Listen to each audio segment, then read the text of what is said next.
스스로 장년이다 또는 기성세대라고 생각하시는 분들께 한 가지 여쭙겠습니다. 요즘 젊은이, 청년이라고 하면은 어떤 생각을 하십니까? 우리와는 달라. 우리 때는 안 그랬는데 이 열정이 없어. 이 젊은 사람들이 꿈과 비전이 없어. 이 배가 불러서 그래. 말세야 말세. 이런 생각을 하고 이런 말을 한다면은 청년들을 그를 꼰대라고 부릅니다. 꼰대. 이제 꼰대라는 단어의 어감이 그렇게 긍정적이지 않습니다. 뭔가 융통성이 없고 또 자기 경험이 전부인 것처럼 말하고 또 그것을 강요하고 충고하는 사람처럼 느껴지죠. 그러면서 내가 해봤는데 내가 너 나이 때는 뭐 이런 말을 하게 되면은 청년들이 당장 꼰대라고 생각하면서 귀와 마음을 닫습니다. 당연히 청년들에게 존경은커녕 또 무시당하기 일쑤가 됩니다. 그러니 꼰대라는 말을 듣지 않으려면 청년들 앞에서 정말 말을 조심해야 합니다. 90년생이 온다라는 책이 있습니다. 이 저자는 대기업 인사과에서 근무하는 분인데 90년대에 태어난 청년들이 이해가 되지 않아서 그들을 관찰하면서 기록한 책이 이 책이었습니다. 90년생이라면은 아마 지금 20대 청년들이죠. 이들의 특징 중 하나가 뭐냐면은 여러 가지가 있지만 그 중에 하나가 구급 공무원을 준비하는 청년들이 많다는 점입니다. 뭐 공무원 준비가 어때서 그럴까요? 공무원은 중요하죠. 그리고 공무원도 중요한 일을 하시는 그런 분들입니다. 존경을 받아 마땅한 분들이에요. 그래서 저도 개인적으로 공무원들을 존경하고 또 공무원 수가 좀 늘어나야 한다고 생각을 합니다. 특히 복지 분야라든지 그리고 소방공무원 또 교육공무원 같은 경우에는 좀 더 늘어나야 한다고 생각을 해요. 그런데 공무원을 준비하는 이들이 너무 많다는 겁니다.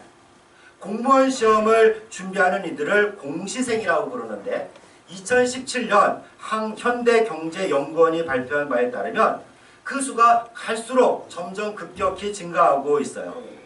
2011년에는 약 18만 5천 명이 공시생이었는데 2016년에는 약 25만 7천 명으로 38.9%가 증가했습니다.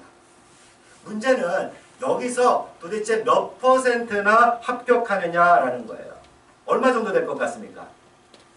겨우 1.8%입니다. 2%가 되지 않아요. 100명이 시험을 보면 2명도 안 되는 사람이 합격한다는 겁니다. 그러니까 공무원 시험에 합격한 사람들은 정말 대단한 거죠. 정말 대단한 겁니다. 그럼 나머지 98명은 어떻게 할까요? 대부분이 다시 준비합니다. 따라서 이에 드는 사회적 비용도 적지가 않겠죠. 이들을 보고 꿈이 없어, 비전이 없어, 열정이 없어 이런 말을 해서는 안 됩니다. 그런 말도 일종의 폭력일 수가 있습니다. 제가 고3 부모였잖아요. 작년 한 해 동안에. 물론 엉터리이긴 했지만 고3 부모였습니다. 근데 제가 우리 아이를 살펴보고 아이들을 좀 생각해 보니까 꿈을 강요당하는 세대가 아닌가 하는 생각을 했어요. 그래서 만나는 어른들마다 선생님들이 물어요. 넌 꿈이 뭐냐? 넌 비전이 뭐냐? 맨날 묻죠. 근데 사실 꿈이 없는 아이들이 훨씬 많습니다. 이렇게 저렇게 말을 한다 하더라도 사실은 저는 꿈이 없어요. 비전이 없어요. 뭘 해야 될지 모르겠어요. 이렇게 말하고 생각하는 이들이 많이 있어요. 그러니까 자꾸 물어보면 사실 좀 짜증이 납니다. 그런데도 중학교에 들어가면 그 전부터 비전을 억지로 정하고 그에 맞는 준비를 해야 돼요. 가령 의대를 가고 싶다고 하면은 그 꿈을 위해서 아이들의 봉사활동도 거기에 맞춰져요. 읽는 책도 거기에 맞춰 있고 거기에 맞춰 독후감을 쓰면서 꿈을 키워가야 합니다. 여행을 가도 이와 관련된 여행을 가서 보고서도 그에 맞춰서 써야 되죠. 이것을 포트폴리오라고 그러더라고요. 대학에서 이런 것을 보고 이제 합격 여부를 가리는 아주 중요한 기준이 됩니다. 그런데 생각을 해보면 이제 15, 16살 나이에 무슨 꿈이 명확하겠어요. 그리고 그때 꿈이 있다 하더라도 사실 맨날 바뀌지 않나요? 솔직히 그때 꿈이라는 것은 부모의 꿈일 가능성이 많습니다. 부모 자신이 못 이룬 꿈을 자녀에게 강요하는 분들도 많죠. 그렇게 꿈을 꾸며 꿈을 이룬 사람들이 과연 몇이나 되겠습니까? 부모 세대 말이에요. 여러분들도 어렸을 때 꿈을 이루셨나요? 아마 그렇진 않을 겁니다. 그럼 어떻게 해야 되나요?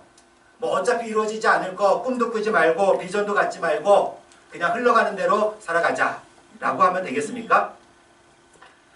얼마 전에 제가 책 한 권을 선물 받았어요.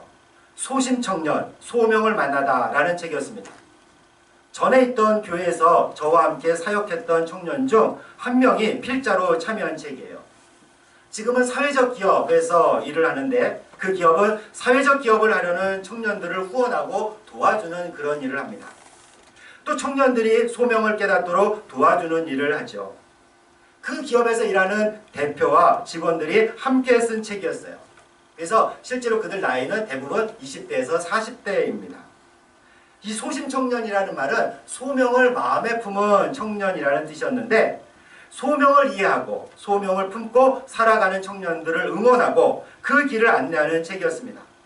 특히 우리가 무슨 구체적인 꿈과 비전들을 갖기 전에 소명에 대한 바른 이해가 먼저라고 이야기합니다. 그래서 많은 분들이 좀 읽었으면 좋겠다 싶어요.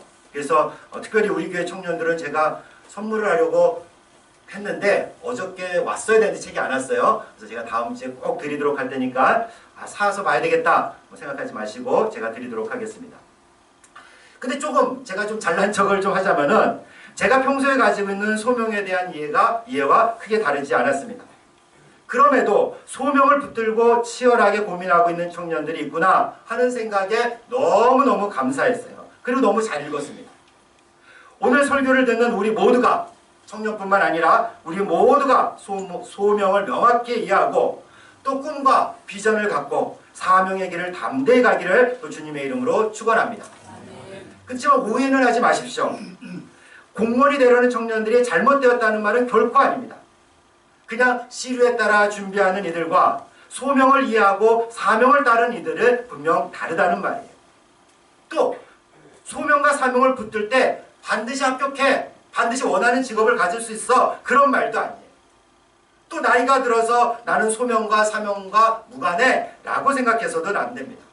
소명과 사명이라는 것은 끊임없는 과정이기 때문입니다. 오늘은 좀 서론이 좀 길었습니다. 오늘 성서 정과에 따른 하나님의 말씀은 고린도후서 5장 16절부터 21절까지 말씀입니다. 사도 바울이 고린도 교회에 보내는 두 번째 편지라는 의미입니다. 여러 편지가 합쳐졌다고 보는 학자들도 있어요. 이 고린도 교회는 지금의 그리스 아래쪽인데 그 사도 바울이 개척한 교회입니다. 그리고 교회를 개척하고 사람을 세우고 바울은 떠났죠. 그 후 예루살렘에서 온 어떤 이들이 고린도 교회에 와서 사도 바울을 비난했습니다. 사도 바울은 사도가 아니라는 거죠. 뭐 잘 아시겠지만 사도 바울은 본래 기독교인들을 핍박하던 자가 아니었습니까? 아니 그런 자가 어떻게 사도겠느냐라고 말한 거죠. 이에 사도 바울은 고린도후서에서 힘주어 말합니다. 나는 사도가 분명하고 주를 위해서 열심히 일했다. 그는 소명과 사명이 분명했던 사도였습니다. 그렇게 그는 죽을 위험에서도 복음을 증거하는 사도로 살아갈 수가 있었죠. 우리 다 같이 17절 말씀을 함께 봉독하겠습니다. 17절 말씀입니다. 그런즉 누구든지 그리스도 안에 있으면 새로운 피조물이라 이전 것은 지나갔으니 오라 새 것이 되었도다. 아멘. 사도 바울은 그리스도 안에 있으면 새로운 피조물이다 라고 말씀합니다. 이 구절은 소명을 이해하는 데 아주 중요한 말씀이에요. 왜냐하면 소명에 대한 오해를 불식시키기 때문입니다. 소명에 대해서 고민하는 이들을 보면은 주로 어떤 일을 해야 될까? 그리고 어디에 나의 소명이 있는가 하고 묻습니다. 그러나 소명이라는 것은 이런 직업이 아닙니다. 오스기니스의 소명이라는 책이 있는데 소명에 관한 아주 고전적인 책이죠. 좀 전에 소심청년이라는 책에서도 인용되었는데 오스기니스는 소명을 이렇게 정의합니다. 소명이란 모든 사람이 모든 곳에서 모든 것에서 하나님의 일차적인 부르심에 반응하여 자신의 2차적 부르심을 성취하는 것이다. 우리는 1차적으로 누군가, 즉 하나님으로부터 부름을 받았다. 한마디로 소명이라는 것은 하나님의 부르심을 뜻해요. 내가 세상에서 이런저런 일을 하면서 무엇인가를 이루겠다는 것이 소명이 아니라 하나님이 나를 부르셔서 내가 누구인지 깨닫게 하고 내가 누구인지를 이해하게 하는 것이 바로 소명입니다. 오늘 사도 바울은 하나님이 부르신 자를 새로운 피조물이다 라고 말하고 있어요. 새로운 피조물이 무엇이겠습니까? 새로운 창조물이라는 뜻인데 몸이 바뀝니까? 우리가 예수님을 믿고 나면 우리 몸의 DNA 구조가 바뀝니까? 또는 혈액형이 바뀝니까? 이런 말을 간혹 하시는 분들이 있어요. 자기가 예전에는 그 혈액형이 A형이었는데 내가 예수님 믿고 J형이 됐다. 여러분 J형 들어보셨어요? 나는 예수님의 피로 구원을 받았기에 내 안에는 예수님의 피가 흐른다는 거죠. 그러니까 예수님, 지저스의 J를 써서 J형이라고 부르는 거예요. 실제로 J형은 없어요. 그죠? 새로운 피조물이 되었다고 해서 혈액형이 바뀌거나 DNA가 변하거나 모습이 변하는 것은 아닙니다. 또 새로운 피조물이 됐다라고 해서 주변 상황이 변했다는 말도 아니에요. 그리스도 안에 있으면 새로운 피조물이 되는데 예수님을 믿으면 새로운 피조물이란 뜻이잖아요. 그런데 예수님을 믿으면 우리가 가지고 있는 여러 상황들, 문제가 많이 있는 어려운 그런 상황들이 변합니까? 간혹 그런 경험을 하는 분들이 있어요. 뭐 어떤 문제가 있는데 예수님을 믿고 그 문제가 해결되는 경우도 있죠. 그리고 또 어떤 문제를 안고 기도원에 올라가서 열심히 기도하다 보니까 내려와서 보니 어때요? 그 모든 문제가 해결되는 경우가 분명히 있어요. 그죠? 저도 그런 경험이 있습니다. 여러분이나 저나 이런 경험이 많기를 또 주님의 이름으로 축원합니다. 그런데 오늘 말씀에서 나오는 새로운 피조물은 그렇게 상황이 변했다는 말이 아니에요. 사실 예수님을 믿어도 안 그런 분이 더 많아요. 그럼 왜 예수님을 믿습니까? 하는 분들이 있을지 모르겠지만 더 깊고 본질적인 의미를 갖습니다. 그럼 또 이렇게 생각하시는 분들도 있어요. 새로운 피조물이 됐다, 내가 거듭났다, 중생했다 라고 했을 때 윤리적으로 변한다는 말인가? 다시 말해서 예수님을 믿은 후에 술과 담배도 끊고 내가 예전에는 거짓말도 좀 밥 먹듯이 했지만 지금은 정직해지고 성적으로 문란했던 사람이 경건해지고 또 까칠했던 성격이 좀 온유해지는 거, 그리고 내 마음이 항상 우울하고 슬펐는데 예수님 믿고 기뻐하는 거, 이것이 새로운 피조물이 되었다는 말일까요? 그건 맞는 말이에요. 왜냐하면 새로운 피조물이 되었기에 가능한 변화이기 때문입니다.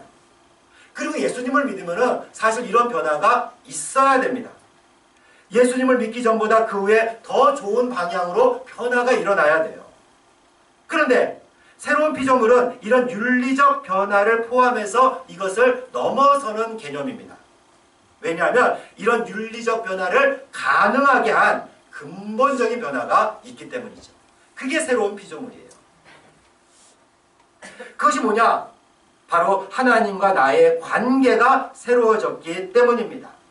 이 관계가 새로워져서 새로운 피조물이라는 거예요.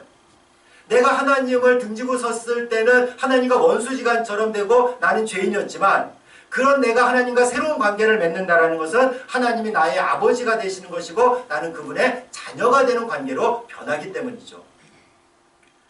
그래서 그전에는 하나님과 내가 등을 지고 살고 인간의 죄로 인해서 하나님과 인간이 분리가 되었다는 말입니다.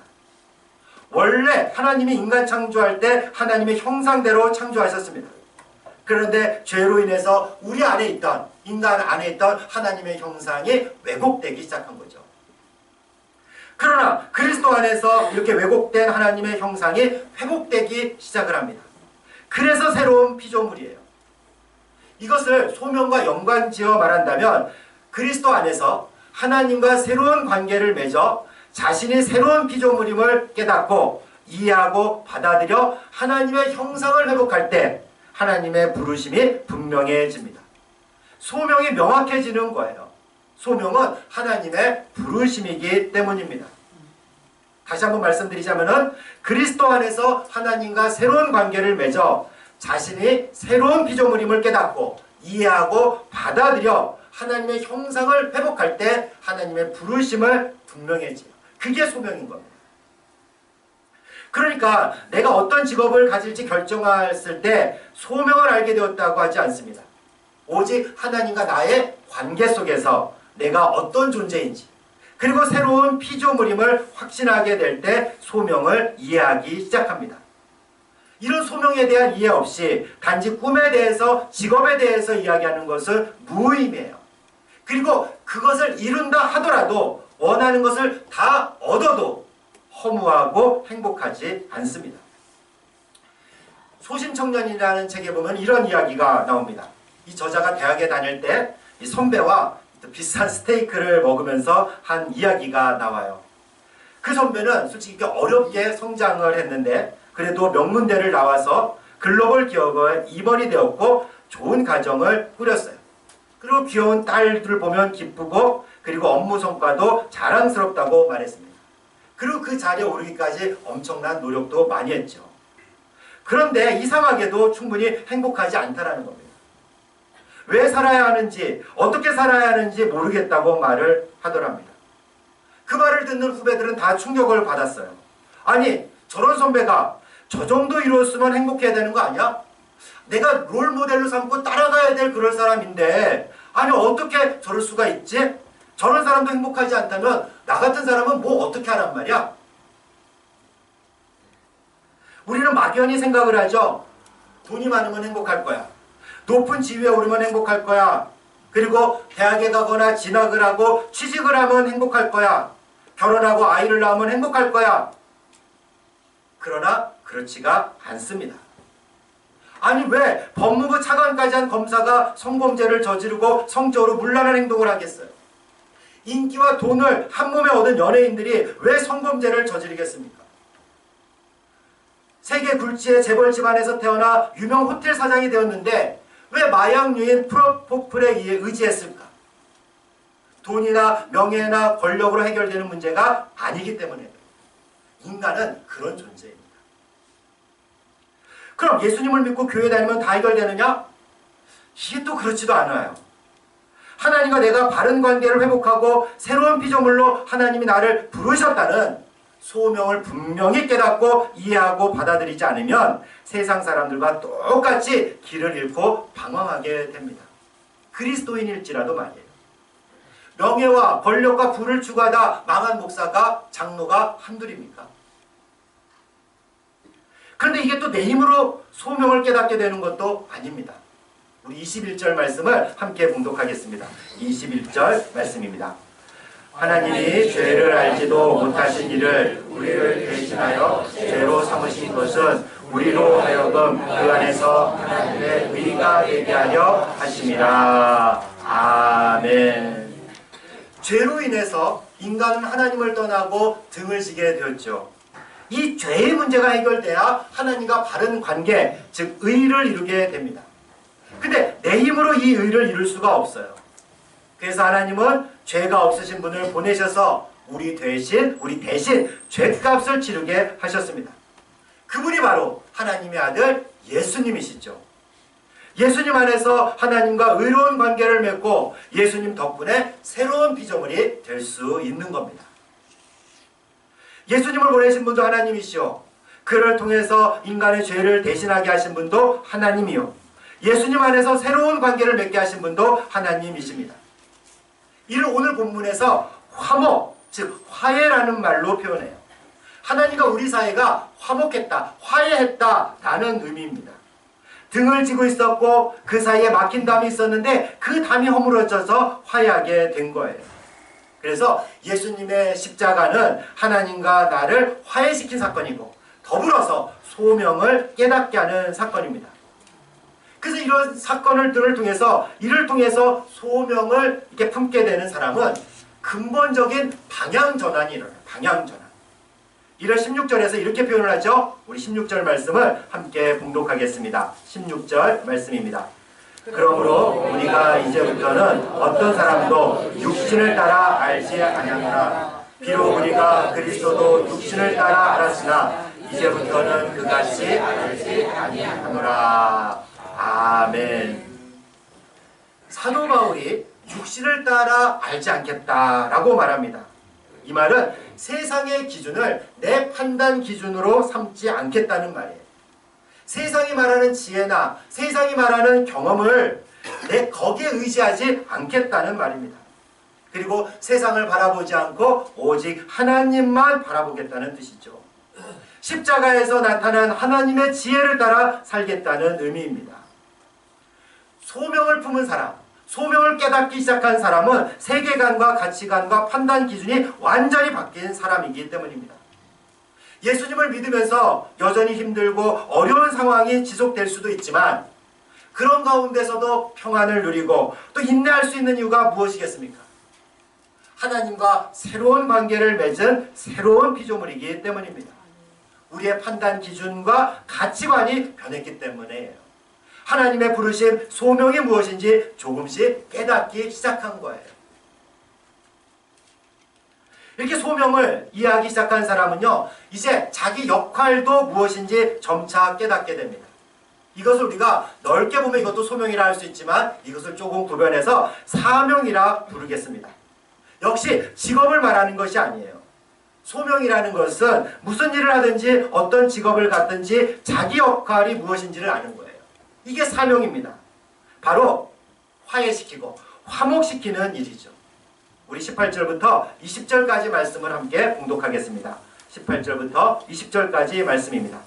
모든 것이 하나님께로서 났으니 그가 그리스도로 말미암아 우리를 자기와 화목하게 하시고 또 우리에게 화목하게 하는 직분을 주셨으니 곧 하나님께서 그리스도 안에 계시사 세상을 자기와 화목하게 하시며 그들의 죄를 그들에게 돌리지 아니하시고 화목하게 하는 말씀을 우리에게 부탁하셨느니라. 그러므로 우리가 그리스도를 대신하여 사신이 되어 하나님이 우리를 통하여 너희를 권면하시는 것 같이 그리스도를 대신하여 간청하노니 너희는 하나님과 화목하라. 아멘.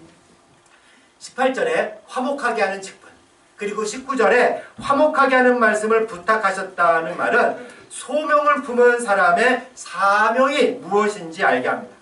바로 화해시키는 일이에요. 화해시키는 일. 우리가 하나님과 화해했듯이 다른 사람을 하나님과 화해하도록 이끌어가는 역할입니다. 물론 이 모든 것들도 하나님이 하시는 일이죠. 20절 말씀을 보면요, 하나님과 화목하라 그랬죠. 근데 이 하나님과 화목하라 할 때 이 화목하다라는 것은 우리가 헬라어 성경으로 보게 되면은 문법적으로 따지면 수동태 문장입니다. 다시 말해서 하나님이 이루어 놓으신 화목, 하나님께서 예수 그리스도를 통해서 이루어 놓으신 화목을 받아들이라 라는 뜻이에요. 하나님이 다 하시고 이제 그 사람들을 초청하는 거죠. 그 역할을 누구에게 맡기셨다? 우리에게 맡기셨다라는 거예요. 하나님이 하시는 일에 우리는 참여하는 거죠. 한 가지 역할을 하는 거죠. 먼저는 하나님의 화해에 인간을 초청하는 일이에요. 우리가 많이 할 수 있는 일이죠. 직접적으로 복음을 증거하거나 또는 선교적 삶을 통해서 하나님 나라를 증거하는 거예요. 그래서 믿지 않는 자들이 복음을 받아들이고 하나님과 화해시키고 하나님과 관계가 새로워져서 회복되고 새로운 피조물로 소명을 품도록 도와주는 것, 그게 바로 우리의 역할이요 사명이라고 말할 수 있습니다. 근데 우리가 보통 여기에서 그치는데 이거보다 한 발자국 더 나아가야 돼요. 사람뿐만 아니라 창조세계의 회복도 도와야 됩니다. 자연 만물의 창조세계뿐만 아니라 인간의 문화, 문명들, 인간 사회를 모두 포함합니다. 사실 인간으로 인해서 창조세계가 많이 망가지지 않았습니까? 우리 인간들의 탐욕과 또 욕망 때문에, 욕심 때문에 많은 문제가 생겼어요. 이렇게 신음하고 있는 창조세계의 회복이 중요하죠. 이 역시 하나님이 주도하시겠지만 소명을 품은 자는 바로 이 하나님 하시는 일에 참여해야 되는 겁니다. 소심청년을 보면은 이런 이야기가 나와요. 기독교인이었던 엘이라는 청년이 있었는데 이제 외국의 홍콩에서 진행한 아시아 대학생 창업교류전에 참여했다고 합니다. 그리고 그 대회에 참여한 다른 여러 나라 학생들과 이야기할 기회가 있었습니다. 근데 우리 한국에서 같이 간 친구들은 주로 어떤 얘기를 하냐면 꿈과 비전에 대해서 얘기를 하는데 나는 어떤 아이템으로 사업을 할 수 있을까? 여기에 초점을 맞춰 이야기했다는 거죠. 근데 해외 팀들은 어떤 사회 문제를 해결할 수 있을까를 고민하면서 말하더라는 겁니다. 예를 들자면 이런 얘기예요. 우리 학생들은 그런 건 아니겠지만 치킨집을 할까? 피자집을 할까? 뭘 해야 우리가 돈을 많이 벌까? 여기에만 초점이 있었던 겁니다. 그런데 외국 학생들은 어땠던 거예요? 반면에 해외 다른 팀들은 공의 문제를 어떻게 해결할 수 있을까? 가난과 빈부격차가 점점 심해지는데 이 문제를 우리가 좀 어떻게 해결할 수 있을까? 그리고 또 많은 또 세계의 아이들이 배움의 기회를 갖지 못하고 있는데 그 아이들에게 어떻게 배움의 문제를 해결해 줄 수 있을까? 이런 말을 했다는 거죠. 소명을 품은 자의 사명도 이와 같아야 합니다. 종종 소명을 깨달았다고 하면서 나는 이제 소명을 깨달았으니까 기독교 기업에 가서 일하고 싶어요. 또는 저는 교육자나 사역자가 되고 싶어요. 그것이 자기 사명과 역할이라고 말하는 이들도 있죠. 그러나 그런 것에만 나의 역할이 있지 않습니다. 창조세계 다양한 분야에서 할 일이 있어요. 인간의 욕망으로 많은 문제를 안고 신음하고 있는 이 세상을, 그리고 창조세계를 하나님과 화해시키고 회복시키는 것을 나의 역할로 알고, 그리고 그 일을 위해 나에게 적합한 직업이나 일이 무엇인지 찾는 거죠. 이 사명을 감당하기 위해서 공무원도 되어야 되고요, 대기업에 들어가야 하기도 하고 사회적 기업이나 스타트업도 할 수 있어야 합니다. 법조인이나 의료인도 될 수 있어요. 저와 같은 목회자나 또 선교사도 될 수가 있죠. 마지막으로 주의할 점이 하나 있습니다. 이런 소명의 과정은 일회적 사건이 아니라는 겁니다. 나는 소명에 관해서 완벽하게 이해했어. 내 역할과 사명에 대해서 분명한 비전이 있어. 그리고 난 다음에 시작하는 것이 아니에요. 모두가 처음에는 다 흐릿합니다. 갈 바를 알지 못하고 떠나야 할 때도 있어요. 전체가 보이지 않거든요. 이 길이라 생각했는데 가다 보니까 다른 길이 열릴 수도 있어요. 그뿐입니까? 때로 실패라 불릴 만한 그런 일을 겪기도 합니다. 그러나 두려워하지 마십시오. 정말 잘 정해서 실패 없이 이 길을 가고 싶습니다 라고 생각할 수도 있지만 하나님께서는 그런 실패도 선하게 사용하시는 분이기 때문에 전혀 두려워하지 않으셔도 됩니다. 다만 우리가 할 일은 우리를 부르시고 우리에게 소명을 품게 하시고 사명을 주신 그 하나님, 전지전능하신 하나님, 그분을 신뢰하는 겁니다. 우리를 불러주시고 또한 소명의 자리를 불러주시고 소명을 갖게 하시고 나를 부르시고 새로운 관계를 맺어 새로운 피조물이 되게 하시고 하나님이 하시는 일에 동역자로 불러주셔서 화해하고 회복하게 하시는 하나님을 신뢰해야 합니다. 그럴 때 우리는 실패를 두려워하지 않게 되죠. 그리고 소명을 품고 사명의 길로 가게 됩니다. 이렇게 우리 모두가 소명을 품고 사명의 길로 가는 여러분과 제가 되기를 주님의 이름으로 축원합니다.